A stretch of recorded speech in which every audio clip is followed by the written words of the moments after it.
ආයිබංක පිළිගන්නවා RUKA vlog YouTube channel එකට. මේ දවස්වල ගොඩක් දෙනෙක් කතා කරන ප්‍රශ්නයක් තමයි මේ අකුණු ගැන. ඉතින් අකුණුත් එක්ක යන තව ප්‍රශ්නයක් තමයි ගෙදර ටිප් ස්විච් එක ගැන කට්ටිය කතා කරනවා.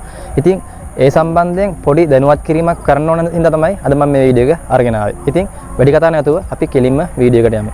ඉතින් ඔයාලා මගේ channel එක දැනවත් subscribe කරලා නැත්නම් පල්ලෙහා තියෙන අතු පාට subscribe button එක බලලා subscribe වෙන්න. ඒ වගේම එහා පැත්තේ තියෙන bell icon click කරලා notification all දාලා තියාගන්න මම දාපු වීඩියෝ එක අනිත් අරත් කලින් ඔයාලා ගාඩම ගෙන්න ගන්න.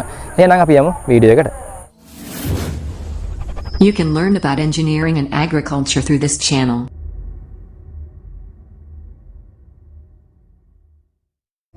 හොඳයි.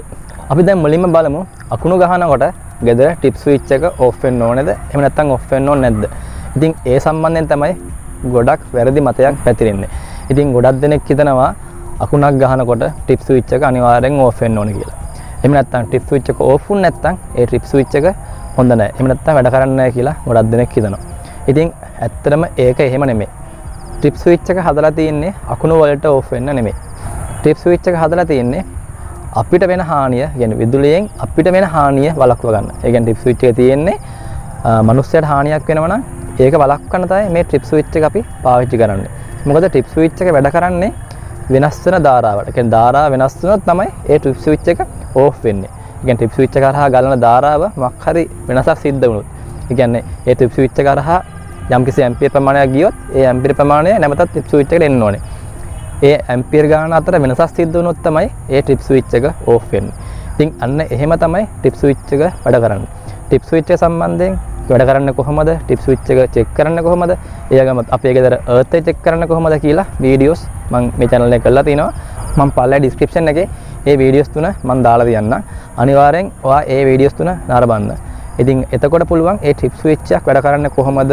අර්ත් එක චෙක් කරන්නේ කොහොමද කියලා ඕගලන්ට හරියට ඉගෙන ගන්න පුළුවන්. ඉතින් මම අද අරගෙන ආවේ ටිප් ස්විච් එක වැඩ කරන විදිය කොහොමද කියලා කියන්න නෙමෙයි. මේ ටිප් ස්විච් එක අකුණකට ඕෆ් වෙන්න ඕනේ නැහැ.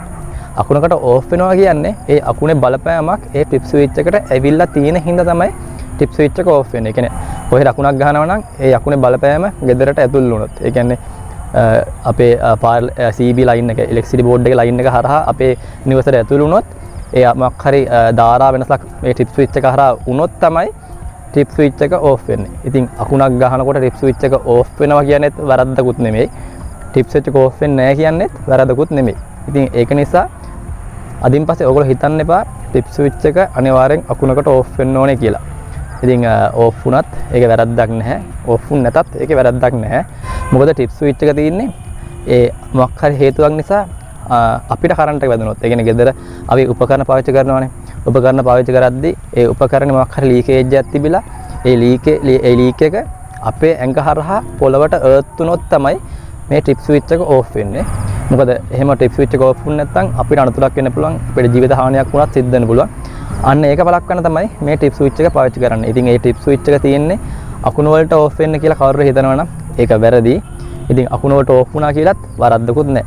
ඉතින් මේ ගැන ඔයගලන්ව දැනුවත් කරන්න තමයි අද මම මේ වීඩියෝ එක අරගෙන ආවේ.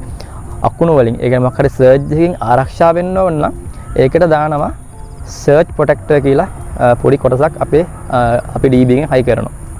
ඉතින් ඒකෙදි අපිට අකුණු වලින් අපේ විදුලි පද්ධතියට වෙන බලපෑම අවම කරගන්න පුළුවන්. ඉතින් ඒකට දාන්නේ අපි සර්ජ් ප්‍රොටෙක්ටර්. එහෙම නැත්නම් SPD කියලා කියනවා. මම ඉස්සරහට ඒ SPD එකක් දාන්නේ කොහොමද කියලා වීඩියෝ එකක් අනිවාර්යයෙන්ම මේ channel එකේ මම අරගෙන එනවා. ඉතින් අන්න ඒකෙදි පුළුවන් ඒ අපේ අකුණක් නිසා වෙන බලපෑම ටිකක් අඩු කරගන්න. ඒත් ලොකු අකුණක් ආවොත් SPD දාලා තිබ්බ කියලා නැහැ. ඉතින් ලොකුම අකුණක් ආවොත් ඒකනොත් ඒක පාලනය කරගන්න බැරි වෙන්න පුළුවන්. එතකොට විදුලි පද්ධතියට හානිය වළක්ව ගන්න බැරි වෙන්න පුළුවන්. ඉතින් අර පොඩි සර්ජ් එකක්, ඒ කියන්නේ ඊටම විශාල නැති ඊට විශාල නොවන පොඩි සර්ජ් එකක් ආවොත් ඒ සර්ජ් ප්‍රොටෙක්ටර් එකෙන් ආරක්ෂාවක් තියෙනවා. ඉතින් ඒ සම්බන්ධයෙන් මම වීඩියෝ එක අනිවාර්යෙන් ඉස්සරහට අරගෙන එනවා. මට මේ වීඩියෝෙන් ඕන උනේ ටිප් ස්විච් එක තියෙන්නේ අකුණකට ඕෆ් වෙන්න නෙමෙයි කියලා ඔයගලන්ට තේරුම් කරන්න ඕනේ නේද තමයි අද මම මේ වීඩියෝ එක අරගෙන ආවේ. ඉතින් මේ වීඩියෝ එක හොඳයි කියලා දෙනවා නම් වීඩියෝ එක ලයික් එකක් දාන්න අමතක කරන්න එපා. මොකද ලයික් එකක් දැම්මොත් තමයි මේ වීඩියෝ එක YouTube එකෙන් තව කෙනෙක්ට බලන්න රෙකමන්ඩ් කරන්නේ. ඒක නිසා අනිවාර්යයෙන්ම ලයික් එකක් දාන්න. ඔයාලා මගේ channel එකට අලුත් කෙනෙක් නම් channel එක subscribe කරලා අපිට සහයෝගයක් ලබා දෙන්නත් අමතක කරන්න එපා. ඉතින් මේ වගේ වැදගත් වීඩියෝ එකකින් හැමෝම බලාපොරොත්තු වෙමින් මම මේ සමුගන්නවා. ඔබ සියලු දෙනාට සුබ දවසක්.